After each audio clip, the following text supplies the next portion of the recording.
Alhamdulillahi Rabbil Alamin.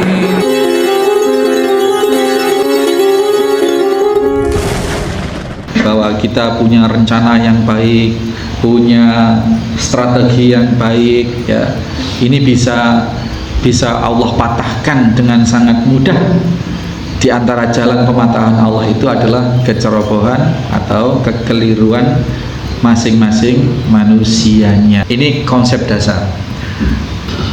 Sifat umum manusia, kalau diberikan haknya, kalau ditawari hak, berebut, Pak. Tapi ketika sudah diingatkan dengan kewajibannya, ini cenderung montir.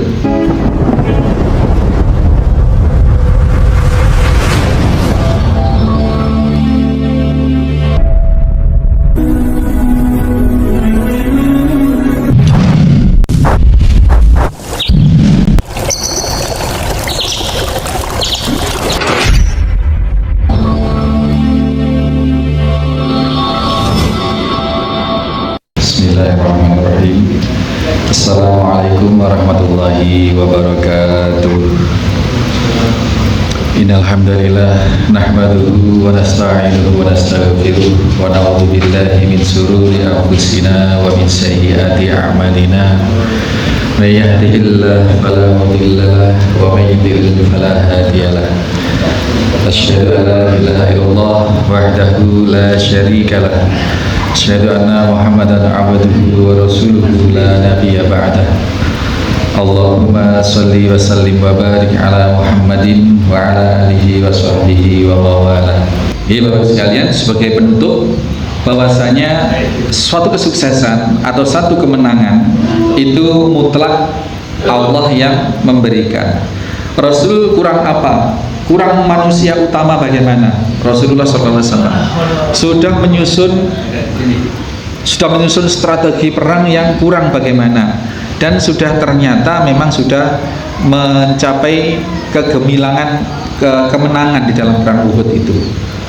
Yang operatornya sudah manusia pilihan Rasul SAW, yang membuat strategi beliau, yang melaksanakan beliau, dan terbukti strategi beliau itu di mana menyusun perang Uhud itu beliau mendapatkan kemenangan dari Allah Subhanahu wa taala. Tetapi Allah punya kehendak lain untuk tidak menang secara penuh. Tidak menang secara penuh dalam arti dengan bukti setelah mendapatkan kemenangan kaum muslimin ternyata tadi kalah lagi. Nah, ini satu pelajaran besar bahwa kemenangan dan kekalahan itu Allah yang menentukan. Yang kedua, bahwasanya kemenangan atau kekalahan itu tidak terutama bertumpu pada kecanggihan strategi, pada kecanggihan ilmu kita, ilmu manusia. Sudah sekolah, Pak, sudah sekolah di lembaga yang terbaik, SD-nya, SMP-nya, SMA-nya, di fakultasnya, bahkan kumlot, lulus dengan kumlot, dan tidak hanya S1, S2, bahkan S3.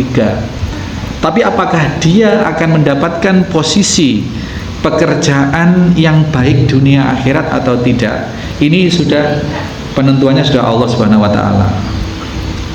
Dia sudah berbuat banyak, ingin jadi bupati misalkan, tapi ternyata Allah tidak menghendaki jadi bupati. Sebagus apapun cara yang disusun, ya tidak akan.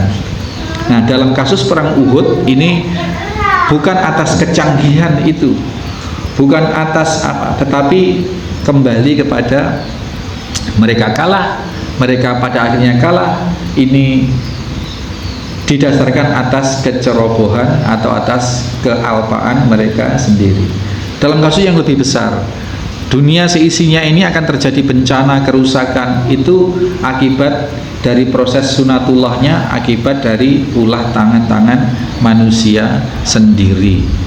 Jadi di situ pelajaran yang bisa kita ambil, bahwa kita punya rencana yang baik, punya strategi yang baik, ya, ini bisa Allah patahkan dengan sangat mudah. Di antara jalan pematahan Allah itu adalah kecerobohan atau kekeliruan masing-masing manusianya gitu. Merasa punya ijazah sudah doktor tapi tidak membangun attitude atau sikap yang baik, ya bagaimana bisa akan mendapatkan posisi? Ya ini diantara bukti kebenaran bahwa Allah Subhanahu wa taala itu benar-benar telah menentukan segala sesuatunya. Demikian untuk hadis yang ke-91 ini, ya, hadis tentang bersegera melakukan kebaikan-kebaikan. Ada sesuatu yang ingin coba anak adik-adik belajar menyusun pertanyaan, ya. Jadi saya tidak yakin kalau kalian diam tidak tanya itu terus sudah paham. Saya nggak yakin. Coba untuk kedepannya itu perhatikan dari apa yang tersampaikan ini, dari materinya, nanti bikinlah satu pertanyaan atau satu tanggapan begitu, sehingga ada koneksitas, ada terhubung antara materi ini dengan daya tangkap adik-adik sekalian. Ini khususnya yang santri-santri. Kalau bapak-bapak ya sambil lalu monggo, kalau ada sesuatu yang ingin dikembangkan, tidak harus plek masalah ini, monggo yang lain dikembangkan boleh. Sebelum nanti pastinya dai ada mungkin Pak ya, Pak Dedi ini baru datang. Pak Dedi baru datang. Iya. Belum menyerap.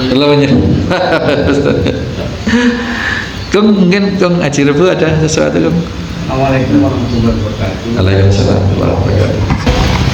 Nah, barangkali ada yang kaitannya dengan bagaimana kita sendiri yang yakin betul bahwa Al-Quran sebaik-baiknya risalah atau karya, sehingga kita bisa menikmati, sehingga hidup kita di dunia bahagia, di akhirat juga bahagia, sehingga cinta Al-Quran insya Allah.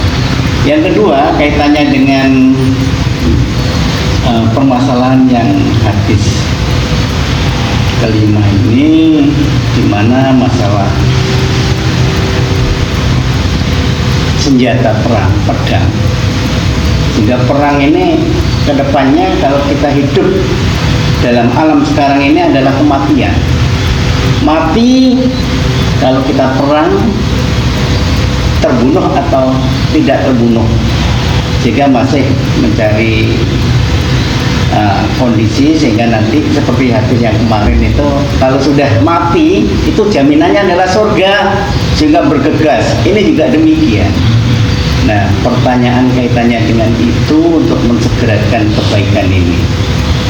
Sekarang permasalahan yang muncul, kalau tadi ibaratkan kaitannya dengan kepingin bagaimana hak pedang yang kena pada sahabat, ingin dicari alternatifnya oleh Nabi, ternyata bukan memukul tapi merangkul.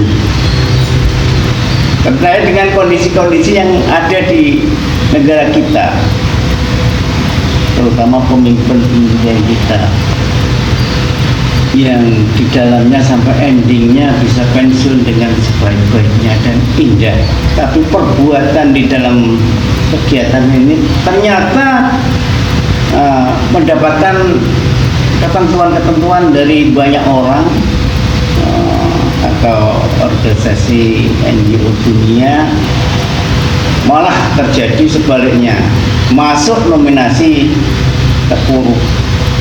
Sehingga kaitannya itu untuk segera menuju kebaikan ini, kebaikan untuk bagaimana mendadani bangsa, atau kebaikan untuk pada diri kita sendiri, bagaimana menerjemahkan kaitannya dengan pedang yang terkait dengan nanti hak pedang, sehingga kita sendiri dalam berbangsa dan bernegara ini mendapatkan sesuatu yang positif, sehingga tidak salah melangkah. Karena memang kalau sudah kaitannya dengan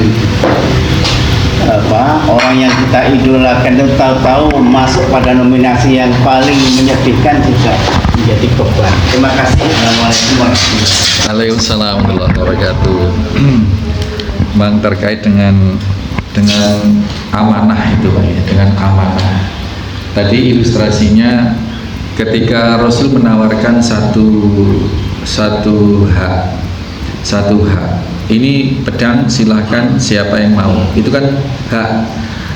Nah, mereka semua para sahabat bersegera, saya ya Rasul, saya anak. Tapi ketika Rasul kemudian menyinggung satu kewajibanmu atas yang amanah yang akan kamu terima nanti ini bagaimana? Ketika sudah menyinggung masalah amanah, masalah kewajiban, mereka terdiam. Ini konsep dasar. Sifat umum manusia, kalau diberikan haknya, kalau ditawari hak, berebut, Pak. Tapi ketika sudah diingatkan dengan kewajibannya, ini cenderung montir. Sekarang, Pak, setiap tahun, setiap waktu orang ngelamar pekerjaan. Ya, baik yang ASN, melamar jadi pegawai P3K, karyawan pabrik, dimanapun, melamar pekerjaan dalam arti ingin memperoleh suatu hak-hak pekerja, gaji, kesejahteraan, tunjangan, kehidupan yang enak dan lain sebagainya. Tetapi ketika sudah diterima, pelaksanaannya ini tidak mulus, Pak. Cenderung ingin cari enaknya saja. Ketika ada jabatan peluang jadi presiden misalkan, wah, apapun dilakukan, bahkan dengan janji baik Indosat macam 10 juta lapangan kerja, semua apapun diomongkan gitu, karena ingin memperoleh hak sebagai presiden. Yang hak itu akan mendatangkan fasilitas-fasilitas macam-macam banyaknya. Tapi ketika sudah memegang jabatan sebagai presiden, nah, kewajiban yang melekat pada jabatan itu, atau apapun lah, tidak hanya presiden, direktur, apapun, penerima hak, apapun, yang di situ ada penyertaan kewajibannya, ini biasanya tidak tertunaikan atau bisa berpotensi atau sering kita dapati tidak tertunaikan dengan semestinya. Gitu.